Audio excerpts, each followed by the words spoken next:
इस वक्त हम परतूर शहर के SDM office के सामने हैं। वंचित बहुजन अघाड़ी की ओर से यहाँ पर आज धरना आंदोलन किया जा रहा है। बहुत बड़ी संख्या में यहाँ पर कार्यकर्ता उपस्थित है। चलिए यहाँ पर वंचित बहुजन अघाड़ी के जो नेता हैं थोड़ा सर उनसे हम बात करने की कोशिश करेंगे कि आज के धरने आंदोलन का उनका मकसद क्या है।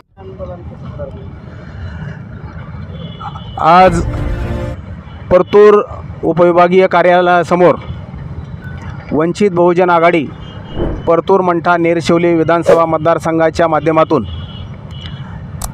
या ठिकाणी धरणे आंदोलनाचं आयोजन केलेलं आहे। महाराष्ट्रामध्ये सरकार स्थानापन्न झाल्यापासून या ठिकाणी राज्य अस्तित्वात आहे का नाही अशा प्रकारची एक परिस्थिती निर्माण झालेली आहे। या परिस्थितीवर सध्याच्या स्थितीत कोणताही विरोधी पक्ष आवाज उठवायला तयार नाही। अतिरेकी बहुमतामुळे हे सरकार राक्षसाला लाजवेल अशा पद्धतीचं वर्तन या महाराष्ट्रामध्ये त्या ठिकाणी करत आहे आणि म्हणून एक या मतदारसंघात प्रभावी विरोधी पक्ष म्हणून वंचित बहुजन आघाडी सध्या कार्य करते आहे। अनेक प्रश्न राज्य पातळीवरचे अनेक प्रश्न मतदारसंघ पातळीवरचे त्या ठिकाणी प्रलंबित आहेत। या प्रश्नांना वाचा फोडण्यासाठी आज वंचित बहुजन आघाडीच्या माध्यमातून आम्ही उपविभागीय कार्यालयाच्या समोर या ठिकाणी हे धरणे आंदोलन करत आहोत। महाराष्ट्रात आसमानी आणि सुलतानी या दोन्ही संकटामुळे शेतकरी अडचणीत सापडलेला आहे। सत्ताधाऱ्यांनी आपल्या मॅनिफेस्टोमध्ये सत्ताधाऱ्यांनी त्यांच्या ज्या काही वचननाम्यामध्ये शेतकऱ्यांना कर्जमाफीचं आश्वासन दिलेलं आहे त्याच्यावर हे सरकार त्या ठिकाणी बोलायला तयार नाही आणि म्हणून आत्महत्यांचं वाढलेलं प्रमाण ते जर थांबवायचं असेल तर शेतकऱ्यांना सरसगट कर्जमाफी देणे हा मुद्दा घेऊन आज वंचित बहुजन आघाडी या ठिकाणी धरणे आंदोलन करत आहे। त्यासोबत महाराष्ट्रात ओबीसीच्या विद्यार्थ्यांना ज्ञानज्योती सावित्रीबाई फुले आधार योजनेअंतर्गत भोजन निवास आणि निर्वाह भत्ता देण्याचं शासनानं त्या ठिकाणी घोषित केलेलं आहे। तशा प्रकारचे आदेशही काढलेले आहेत। परंतु गेल्या वर्षीपासून ओबीसीचे विद्यार्थी जे वसतिगृहाच्या बाहेर राहतात त्यांना खरं तर ते निर्वाह भत्ता शासनानं दिला नाही आणि ते विद्यार्थी गेल्या वर्षीपासून त्या ठिकाणी वंचित आहेत। त्या विद्यार्थ्यांच्या निर्वाह भत्त्यासाठी तात्काळ उपाययोजना करण्यात यावी। महाराष्ट्र शासन शहरी आणि ग्रामीण अशा प्रकारचा भेदभाव करते।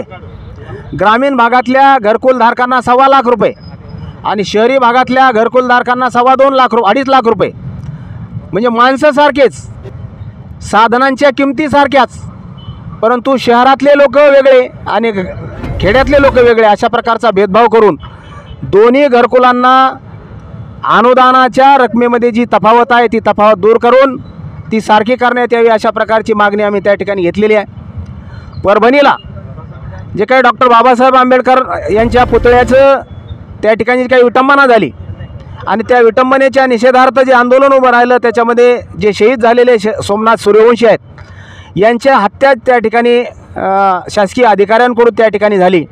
त्याची चौकशी शासन करत नाही, अधिकाऱ्यांना पाठीमागे घालण्याचा प्रयत्न करत आहे।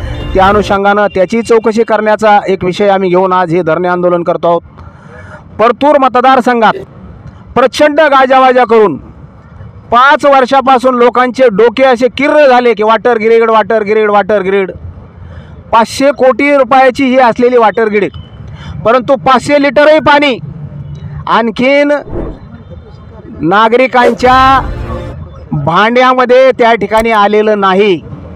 या ठिकाणचे सत्ताधाऱ्यांनी निवडणुकीपर्यंत अनेक बैठका घेतल्या, आढावा बैठका, त्या कामाचा आढावा घेतला आणि निवडणुकीच्या नंतर त्या भ्रष्ट अधिकारी आणि भ्रष्ट गुत्तेदार यांनी संगनमत करून काम अपूर्ण ठेवून सगळे बिले उचलून घेतली आणि सध्याचे सत्ताधारी सुरुवातीला मोठ्या आवेशात ओरडले की भ्रष्टाचार झाला। मग भ्रष्टाचाराची चौकशी कोण सर्वसामान्य नागरिक करणार का शासन करणार? मग त्या भ्रष्टाचाराची चौकशी त्या ठिकाणी झाली पाहिजे। एकदा त्या ठिकाणी भ्रष्टाचार झाला म्हणून आपण निवेदन दिलं, मग सत्तेत कोण आहे? आम्ही विरोधी पक्षात आहोत.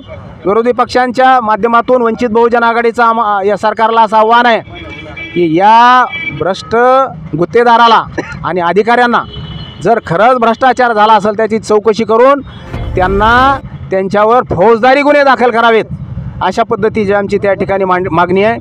दुसरा विषय की परतूर आणि मंठा तालुक्यातल्या अनेक शेतकऱ्यांच्या जमिनी या लोअर दुधना प्रकल्पामध्ये त्या ठिकाणी संपादित झालेल्या आहेत आणि तालुक्यातल्या जमिनी त्या ठिकाणी प्रकल्पात गेल्या, परंतु त्या पाण्याचा फायदा तालुक्यातल्या जनतेला अजिबात होत नाही. आणि म्हणून 20% जे काही पाणी राखीव आहे ते या राखीव पाणी पुरवठा जी काही उपसा जलसिंचन योजनेच्या माध्यमातून शेती आणि सिंचनासाठी त्याच्या योजना त्या ठिकाणी कार्यान्वित कराव्यात. अशा प्रकारची आमची त्या ठिकाणी मागणी आहे. दुसरी त्या ठिकाणी याच्यानंतरची मागणी आहे की हे युती शासन सत्तारूढ झाल्यापासून या महाराष्ट्रात आणि परतूर मतदारसंघामध्ये प्रचंड त्या ठिकाणी अवैध धंदे बोकाळलेले आहेत. अवैध धंद्याचा सुळसुळाट झाला आहे.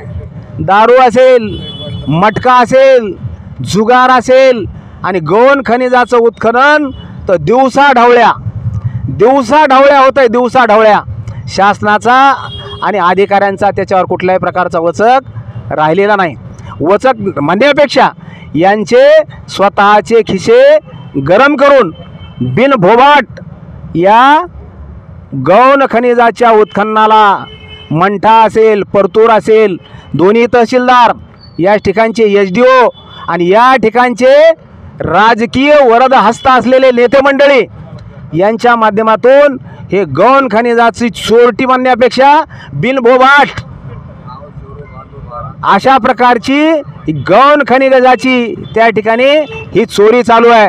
तर यांच्या संगनमताच्या माध्यमातून अधिकारी आणि पदाधिकारी आओ चोरो बांधो बारा, आधा तुम्हाला आधा आम्हाला, अशा पद्धतीनं सध्या शासन आणि प्रशासन मिळून या ठिकाणी मर्यादा लुटण्याचा जोरदार त्या ठिकाणी शर्यत चालू आहे, प्रयत्न चालू आहे. अशा पद्धतीचं